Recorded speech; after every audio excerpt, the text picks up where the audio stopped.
everyone, welcome to another great adventure over here on RJB Wildlife. On this adventure, we are here at the safari park where I'm going to be giving you the construction update on Elephant Valley.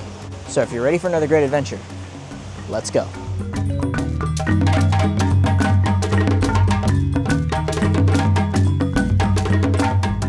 I want to start this update off with a couple of little observations I've made over the course of the last month, and they're small little decorative details that they've started to sprinkle around the areas surrounding the new Elephant Valley.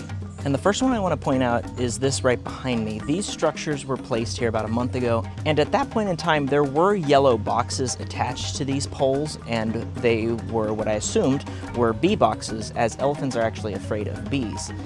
This would be a cool little touch, considering that that is definitely a talking point here when the education staff is giving you facts about these animals, that they're actually afraid of bees, not mice, and the farmers in Africa actually use bees to deter elephants from taking their crops. So that would be a really cool detail here. However, ever since I did see those boxes, they've disappeared, and that could just be to deter people from actually messing with them prior to the opening of this exhibition. There is this other decorative pole or totem pole type thing that they've also put here with some African decor on it. So a couple really nice touches that are going to welcome people in to this brand new attraction. One other thing that I've noticed sprinkled around this attraction are going to be these little green devices in the floor here. These are speakers that are meant to emit the ambient sounds that are going to be a part of this attraction. These ones by the Roar and Snore restroom are actually inoperable, but I have seen a ton of others sprinkled around the rest of the attraction, specifically down that center dividing pathway that is going to immerse you into the world of these animals. One of the things stated in their press release when they announced this project was that you were going to be able to experience the sights, the sounds, and even the smells of Africa. And with these little devices that you can see in many other attractions, both here at the park and at the zoo, most specifically Africa Rocks, and even in Walkabout Australia, even in the Kangaroo Walkabout itself, it just immerses you into the world that these animals are from by surrounding you by the ambiance that you would experience in those parts of the world.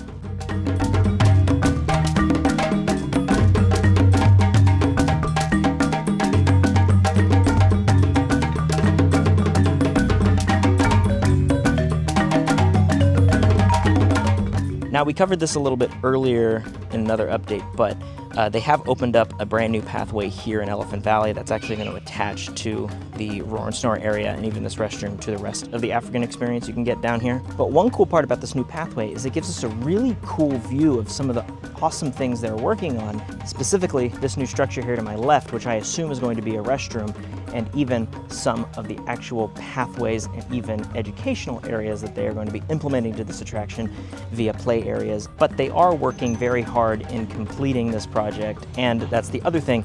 This project now seemingly is going to be delayed into next year, with the expected completion date being sometime at the end of January or February. Which is a little bit of a bummer, considering that we've been excited and kind of anticipating this project being done by the end of this year, which is not impossible. However, they are fully expecting this to go into 2026. So one other cool little detail that you can actually notice right behind me is they've actually put this wooden arch up right next to the luxury tents for Roar and Snore, where the elephant habitat actually is. And this is very significant because this arch strongly resembles the ones you see over in the Safari Base Camp Bridge, where the bifurcated log is. So really cool that this is going to be what seems to be the entry point to this attraction, at least on this end, and it's going to be resembled over on the other side of the park, which is a really cool stylistic touch as it immerses you into the world that you're about to enter. Kind of similar to the Arch and Tiger Trail and even the roadway in Walkabout Australia that you walk in. But super cool that we're able to see some of these details come to life, and we're starting to get an actual picture as to what this attraction is going to entail. Still a long ways away, but an exciting future ahead.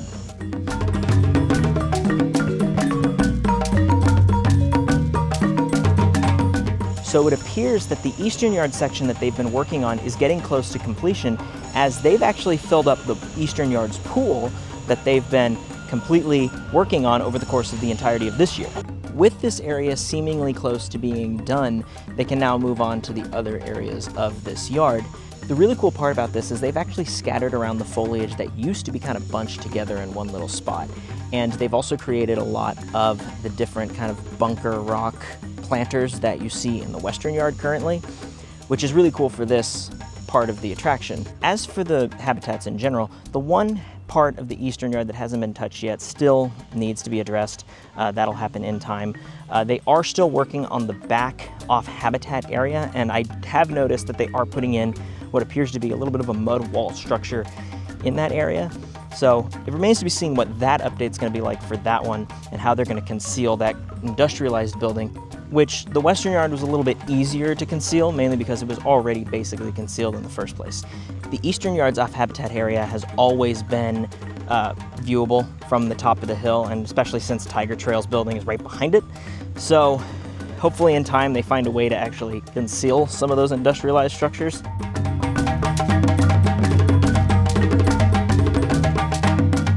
So we just got done going down to view the elephants. There's a couple things that I noticed on this trip. Number one is going to be that it appears that the fence line surrounding the center dividing path is going to be constructed out of wooden pieces. And this is a thematic touch, as it's not just going to be a bare metal fence like it was previously, at least throughout the construction. This is going to be a thematic fence where all of the wood pieces are kind of going to be staggered in different formations. So it's going to look a little odd. But an even more exciting development is what's going on in the viewing area for the western yard's pool. From what it appears, it looks like they've created this new rock structure that is going to be a little bit of a tunnel that you can actually walk through. And right next to that is going to be some glass fencing that is going to surround the waterfall feature that is going to go into the western yard's pool. So I actually want to pause the update here because upon further inspection, it appears the waterfall feature that has been rumored for Elephant Valley may actually be a second habitat for another species. What that species is, I don't know. The decision to have glass paneling and kind of a mud wall moat barrier seems a bit odd for this space, and there's nothing behind this space that could be for a waterfall. Now, in time, that could change, but at this moment in time, it definitely appears that this could be housing for another species, and would be a very exciting addition to this attraction. So, without further ado, let's get on with the update. So, some interesting touches going on with this area, and overall, we're starting to see a lot of details be implemented to the viewing areas for the western yard, but even stuff surrounding the rest of the exhibition that needs to be worked on.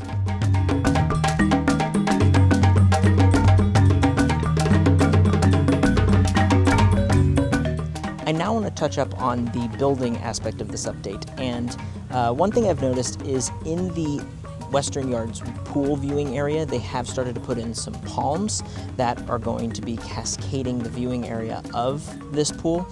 And you can also see palms over where the kind of overlook is in the middle of the attractions, kind of at the base of the bridge and the center dividing pathway. But other than that, there's not really anything to add to the building part of here. With the pathway and the center dividing one specifically, they finished connecting the point for where the Safari Base Camp bridge is, or the bridge that connects to Safari Base Camp, to that center dividing pathway.